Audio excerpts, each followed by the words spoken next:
빗방울이 수술실 창가를 타고 흘러내렸다.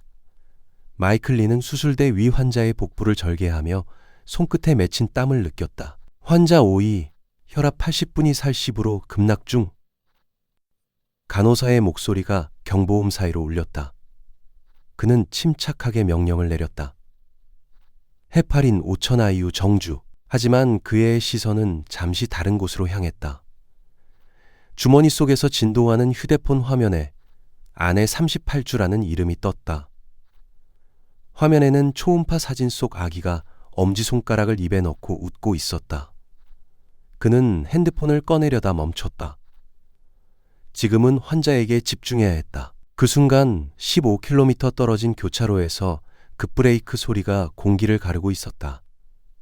차량 경적, 유리 조각이 산산이 부서지는 소리, 그리고 침묵. 마이클은 그 사실을 전혀 알지 못한 채 수술에 몰두하고 있었다. 내일이면 모든 게 괜찮아질 거야.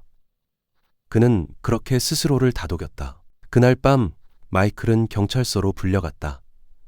그의 아내 리아가 음주 상태에서 운전하다가 교차로에서 대형 사고를 냈다는 소식을 들은 것이다.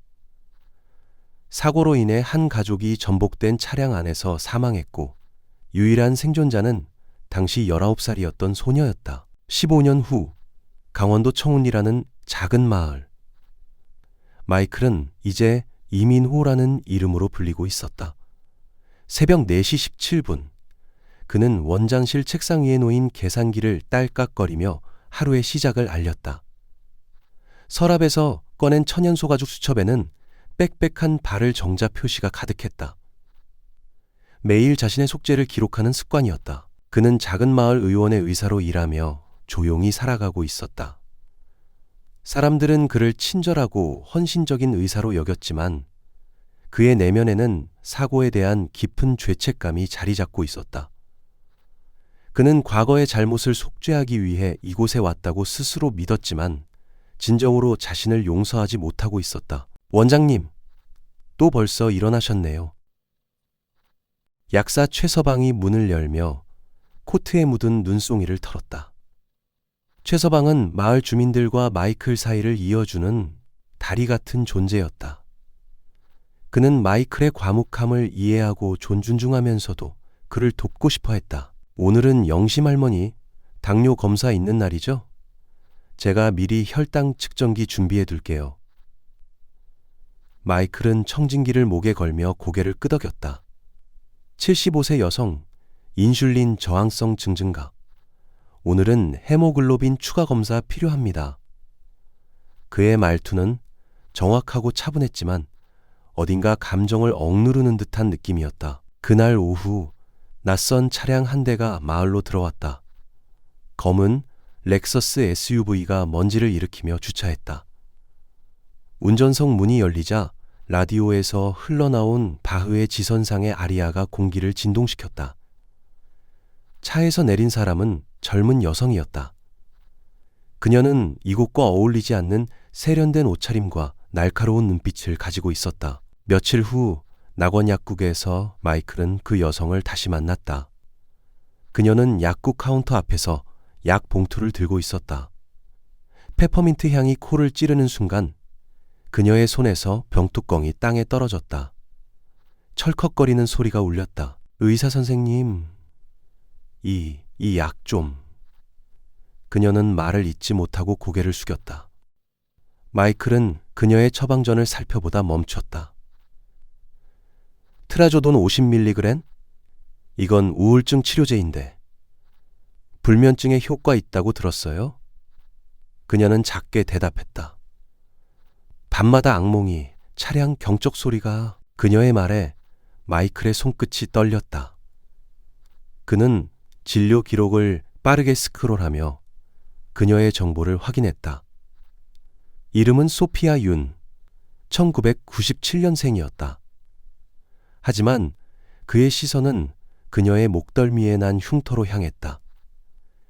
좌측 경추 3번 부위에 7cm 길이의 흉터가 선명하게 남아 있었다. 그날 밤 마이클은 서랍 깊숙이 숨겨둔 가족 사진을 꺼냈다. 사진 속 그의 손은 임신 38주의 아내의 배 위에 얹혀 있었다. 뒷면에는 날짜가 적혀 있었다. 2016년 8월 15일, 폭우가 쏟아지던 날, 마을회관 지붕 위에서 소피아가 전깃줄에 매달려 있는 모습이 보였다. 원장님, 빨리 와주세요. 주민들의 외침 속에서 마이클은 서둘러 달려갔다. 물살과 강풍이 휘몰아치는 가운데 그는 소방호스를 허리에 묶고 지붕으로 올라갔다. 소피아는 비에 젖어 힘없이 매달려 있었고 전깃줄이 그녀의 발목을 감싸고 있었다. 움직이지 마세요. 제가 구할게요. 마이클은 소리쳤다. 그는 물살 속에서 균형을 잃지 않으려 애쓰며 소피아를 붙잡았다. 줄을 풀어야 해요. 조금만 참아요. 그의 목소리는 비바람에 묻혔지만 소피아는 그를 믿고 몸을 맡겼다. 그러나 허리띠 고리가 터지는 소리와 함께 마이클은 물속으로 휩쓸렸다. 마지막 순간 그는 소피아를 밀어내며 안전한 곳으로 던졌다. 며칠 뒤 병원 중환자실에서 삐하고 울리는 심전도 모니터의 평탄선이 침묵을 깨뜨렸다. 마이클은 끝내 의식을 회복하지 못했다. 그의 희생으로 소피아는 목숨을 건졌지만 그녀의 마음은 무거웠다. 병실 한쪽에서 발견된 푸른 표지의 일기장이 그녀의 시선을 끌었다. 소피아는 조심스럽게 일기장을 열었다. 첫 페이지에는 흐릿한 글씨로 날짜가 적혀 있었다. 2016년 8월 15일. 그녀는 떨리는 손으로 다음 페이지를 넘겼다. 그날 밤 경찰서로 불려갔다. 리아가 음주 상태에서 운전하다가 교차로에서 대형 사고를 냈다는 소식을 들었다. 사고로 인해 한 가족이 전복된 차량 안에서 사망했고 유일한 생존자는 당시 19살이었던 소피아 윤이었다. 소피아는 숨이 멎는 듯했다. 그녀의 이름이 적혀 있었다. 그녀는 다시 글을 읽기 시작했다. 리아는 충격으로 실신했고 나는 그녀를 보호하기 위해 내가 운전했다고 거짓 자백했다.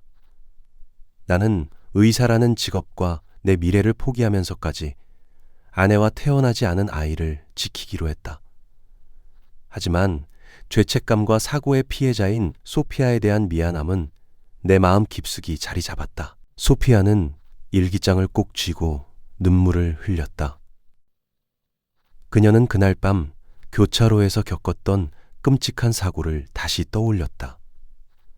부모님을 잃고 혼자 살아났던 그날, 그녀는 분노와 슬픔 속에서 살아왔다. 하지만 지금 자신을 구해준 사람이 바로 그날의 가해자로 여겼던 마이클이라는 사실에 혼란스러웠다. 일기장의 마지막 페이지에는 짧은 문장이 적혀 있었다.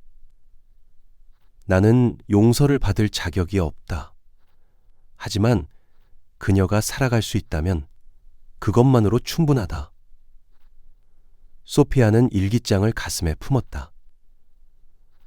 마이클의 희생은 단순히 생명을 구하는 행동만이 아니었다. 그것은 그의 죄책감과 속죄의 표현이었다. 그는 자신의 삶을 바쳐 과거의 잘못을 바로잡으려 했던 것이다. 몇 달 후 봄날, 개울가에는 새로 지어진 제2의 기억서재라는 이름의 도서관 현판 아래 한 소녀가 물었다. 누나, 이 책에 나온 의사 아저씨는 영웅이에요? 소피아는 창가에 걸린 그의 흰 가운을 만지작거리며 대답했다. 그분은 우리가 잊어서는 안 될 뿐이야. 멀리서 들려오는 아이들의 노랫소리가 강물 위로 퍼졌다. 바람에 날린 일기장 페이지 하나가 강물 위로 떨어지더니 잔잔한 물결 속으로 스며들었다.